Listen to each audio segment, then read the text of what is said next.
Ma famille, mes entreprises, mes partenaires, on est tous fans de Talents d'Afrique. Okay. Parce que je trouve, aujourd'hui, ça fait déjà 3 ans qu'on est partenaire avec Talents d'Afrique. Pour nous, Talents d'Afrique, supporter les jeunes, ressortir le génie en eux, donner un stage pour permettre vraiment à la ville de Québec, mais à la province, même au Canada et à l'international, de savoir que quelque part dans la ville de Québec, on donne un stage puis du rayonnement à ces jeunes-là qui sont remplis de passion. Chers téléspectateurs, bonjour et bienvenue à l'émission. Aujourd'hui, nous recevons un entrepreneur et pas des moindres. Mais on parle de Talents d'Afrique. Nous recevons un entrepreneur qui va nous parler tout simplement de cette grande activité qui est annuelle ici à Québec, Talents d'Afrique. Talents d'Afrique, c'est le concours de talent entre personnes issues de la diaspora de l'Afrique, mais au-delà, nous recevons aussi ici quelqu'un qui aime la culture. Il va nous parler de culture, il va parler d'entrepreneuriat, il va nous parler de tout. Alors nous recevons Monsieur Gloire Lomani. Bonjour Gloire. Bonjour Florent. Comment ça va? Ça va bien, c'est toi? Ça va très bien. Alors on dirait que tu as mal à la gorge. Comment ça va? Ça va bien. Ça va bien? Ouais. Ok, super.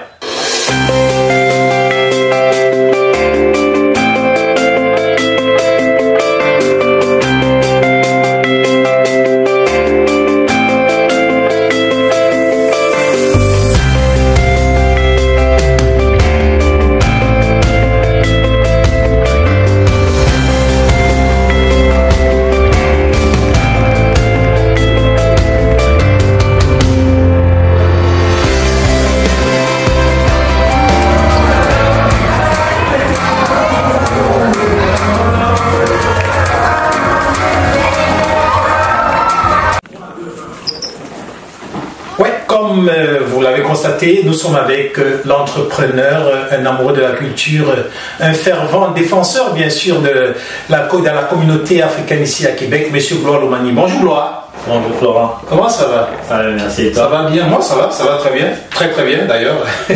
Merci de venir sur notre plateau ici aujourd'hui pour parler bien sûr de Talents d'Afrique. Plaisir pour moi. Mais avant de parler de Talents d'Afrique, est-ce que Monsieur Gloire Lomani peut nous dire qui il est vraiment? Oh, bonne question. Je veux dire que c'est une question souvent que j'évite, mais on va se mettre à l'exercice aujourd'hui. Ok.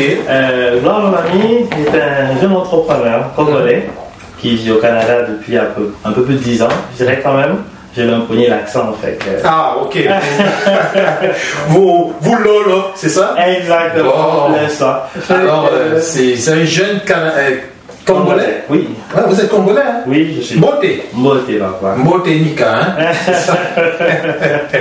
Alors, vous êtes du pays de la sapologie. Exactement. Ça se voit, hein? On l'a dans le cœur et dans l'âme. Mais pas dans le sang. Alors, Gloire, vous êtes de Congo, oui. Qu'est-ce que vous faites dans la vie? Dans la vie, je suis vice-président et cofondateur d'une entreprise avec une solution d'affaires, une entreprise québécoise, canadienne. Nous sommes une entreprise des services numériques et des services financiers. C'est-à-dire, globalement, on a un volet où on accompagne les PME puis les grandes entreprises aussi dans leur processus de transformation numérique. C'est-à-dire les produits, les process, tout ce qu'il y a pour vraiment améliorer le potentiel en fait, externe le potentiel de l'entreprise pour en garantir les succès de leur projet. Ça fait partie de notre BAVA. Mais dans notre volet, nous avons aussi notre lab interne où nous développons des solutions sur mesure que nous avons sur le marché, comme des gateways de paiement pour des entrepreneurs, des solutions de transfert d'argent, de top-up. En fait, on a multiples produits sur le marché, fait que on a comme un petit deux chapeaux que nous roulons. Donc vous êtes un peu comme un dopant pour les entrepreneurs. Exactement. Vous boostez, c'est comme l'engrais en Afrique. Une fois qu'on en met de l'engrais, ça gemme, ça pousse très rapidement, hein, c'est ça? Ben, modestement, c'est ça qu'on essaie de faire aux entreprises. Modestement. Analyser c'est quoi leurs besoins, le potentiel et trouver les bons outils numériques pour accompagner l'entreprise dans son projet de réalisation, mais aussi en même temps la philosophie d'entreprise. Parce qu'aujourd'hui, beaucoup de gens parlent numérique. Le numérique n'est pas qu'un produit, c'est aussi une philosophie, une pensée, une approche. On essaie d'en être aussi les prophètes. Donc vous êtes un prophète du numérique aujourd'hui. On dirait ça. J'espère que vous entendez ça. Si vous avez une entreprise, vous êtes entrepreneur, si vous avez besoin d'un prophète, si vous croyez au prophète, il est là, il n'est pas loin, il s'appelle Gloire Lomani. Mais aujourd'hui, on va parler tout simplement de talent d'Afrique. Alors maintenant qu'on sait que vous êtes un très bon entrepreneur, quelqu'un qui injecte du souffle à toute entreprise, quelqu'un qui apporte un tout petit peu des changements au niveau du numérique, on veut savoir comment vous avez entendu parler de Talent d'Afrique, cette belle activité, ce grand concours que d'ailleurs j'ai eu le plaisir, le privilège d'animer pendant, je pense, 4 ans et que j'ai accompagné aussi avec beaucoup de plaisir et le très inspirant Serge Kalala, que je salue d'ailleurs. Comment est-ce que vous avez appris que vous prenez ça à la 8e édition? Oui. Comment vous avez appris ça? Je dirais que l'histoire, ma découverte dans l'Afrique, elle est vraiment assez particulière parce que ça faisait quand même à peu près 3 ans que j'étais à Québec et j'en avais jamais entendu parler. Mais je dirais plus par ma faute parce que je suis tellement des fois trop focus sur le travail numérique. Exactement, qu'on oublie des fois de lever la tête puis de voir les belles choses qui se passent dans la vie et tout. Et un de mes partenaires l'a fait au niveau du Congo, Fabrice Ilunga, qui m'en avait parlé. Comment ça s'appelle Fabrice qui? Ilunga. Ilunga. Oui. Okay. Exactement. Je salue en passant. Donc, il m'a parlé du projet et j'ai eu rapidement l'occasion de discuter avec Serge au téléphone. Et vraiment, c'était le coup de foudre, je dirais. Ok. Ouais, honnêtement, Talent d'Afrique pour moi. Heureusement que c'est un concours parce que si c'était une femme, votre épouse serait en danger là. Ouais, tout à fait. Parce que même ma famille, mes entreprises, mes partenaires, on est tous fans de Talent d'Afrique. Okay. Parce que je trouve, ça fait déjà 3 ans qu'on est partenaires avec Talent d'Afrique.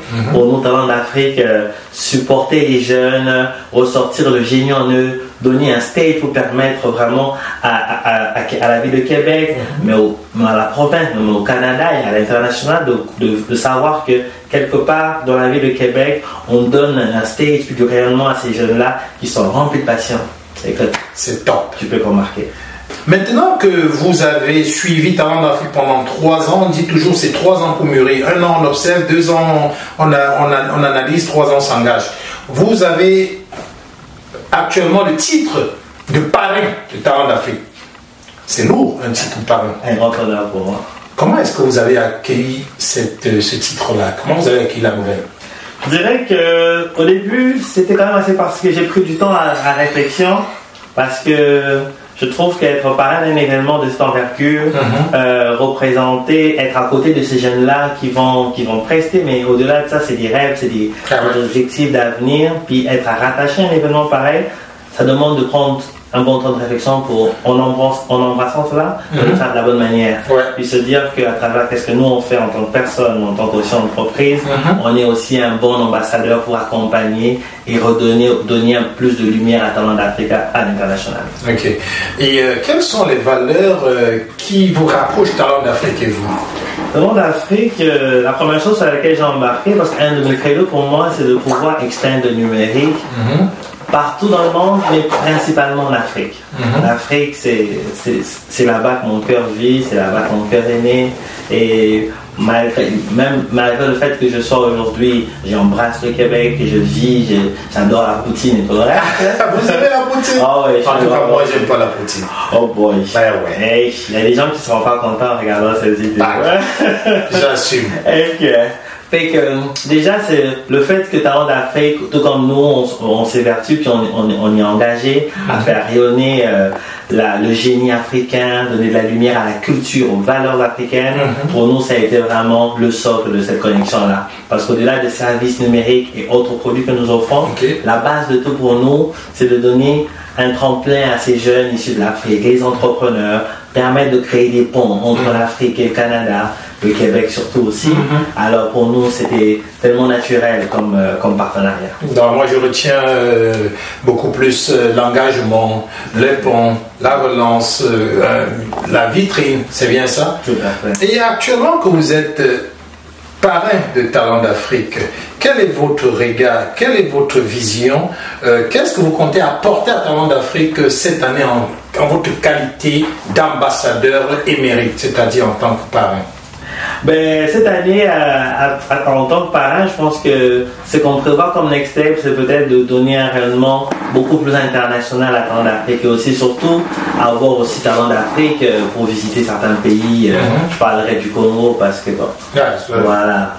L'eau va vers la rivière. Exactement, mais on parlera aussi du Cameroun pour aller manger un bondolé. C'est encore mieux. Avec une équipe. C'est encore mieux. Là, je serai dans le convoi. Exactement. Sinon aussi au niveau de la Côte d'Ivoire, mais aussi de façon vraiment générale, je pense qu'il y a de quoi que Talent d'Afrique fait au niveau de Québec qui mériterait d'être connu et d'être vu au niveau de l'Afrique. Qu'est-ce que vous voudrez dire ou vous pourrez dire à ceux qui ne connaissent pas Talent d'Afrique actuellement pour qu'ils puissent éventuellement être tombés amoureux comme vous et qu'ils ne puissent pas manquer ce grand rendez-vous qui va se passer d'ailleurs dans, mettons, un mois. Dans un mois, le 2 septembre. Ça se passe où? Au Palais Montcalm. Au Palais Montcalm. Alors, qu'est-ce que vous pourrez dire à quelqu'un qui écoute aujourd'hui pour la première fois et qui n'a jamais entendu parler de Talent d'Afrique pour qu'il puisse être accroché? Ok, je dirais au monde qui nous écoute, qui n'ont jamais entendu parler de Talent d'Afrique, c'est que Talent d'Afrique, c'est un choc, c'est une découverte de la culture, des valeurs, de la beauté de cette Afrique, à travers des jeunes qui sont sur un stage et qui donnent leur maximum et encore plus. Honnêtement, je ne suis pas quelqu'un des grandes scènes, à être Talent d'Afrique, j'ai vu des jeunes danser, j'ai crié comme dans un concert, j'étais comme oh my god. C'est incroyable de voir toute cette passion-là être rassemblée en un seul endroit, en une seule soirée, une fois l'an, à Québec. C'est le rendez-vous à ne jamais manquer. Ça va se passer le 2 septembre au Palais Montcalm. Ça va se passer le 2 septembre au Palais Montcalm. Nous saluons toute l'équipe organisatrice et surtout l'organisateur principal, Monsieur Serge Kalala. Pour terminer, si vous étiez un arbre, vous serez quoi? Je serais un manguier. Un manguier? Ouais. Pourquoi? Parce que la mangue, à partir de ces fruits qu'on peut manger à différents états et en savourer différents goûts. Okay. Il est vert, il est mûr, il est ultra mûr et tout. Okay. Il est pourri aussi. Mais oui, on consomme pareil. Bon, si vous étiez un animal? Guépard. Un guépard? Oui. Pourquoi? Pour la vitesse à laquelle j'aime faire les choses. Ok. Mais aussi mon côté un peu plus solitaire sur le côté dans les choses. Okay. Le guépard vit, n'est pas aussi grande famille que les lions et tout, mais qui en reste quand même féroce dans son approche. Ok. Et si vous étiez un parfum? Un parfum? Ouais. Oh, ça c'est une bonne, ça. Ouais, exactement, je cherche la bonne. Si vous étiez un parfum, vous ne savez pas. Si vous étiez un repas? Un repas. Oh, je vous dirais que je serais... je serais un porc fumé. Un porc fumé. Oui. Talent d'Afrique dans 5 ans, vous le voyez où? Talent d'Afrique dans 5 ans, je le vois partout dans le Canada. Partout dans le Canada. Parfait. Votre mot de fin? Mot de fin, en tout cas, déjà merci à toi Florent pour l'instant. C'est un grand plaisir, un privilège de partager la scène avec toi, le plateau. Et pour tout le monde qui nous suit, on vous invite vraiment à être là pour l'événement. Et pour le reste, moi en tant que personne, on aura le temps de se découvrir à l'événement. Dans un cadre tout spécial, le cadre de Talent d'Afrique, mes chers amis, chers auditeurs, téléspectateurs, web-spectateurs, si vous découvrez aujourd'hui Talent d'Afrique, ne manquez pas d'y être. C'est le rendez-vous de la culture, le rendez-vous de l'art, le rendez-vous bien sûr qu'on ne manque pas. Que vous soyez jeune, moins jeune, le 2 septembre au Palais Montcalm. Ne manquez pas ça. Moi, j'y serai. En attendant, je vous souhaite une bonne fin de journée. C'était Florent Lial. Allez, bye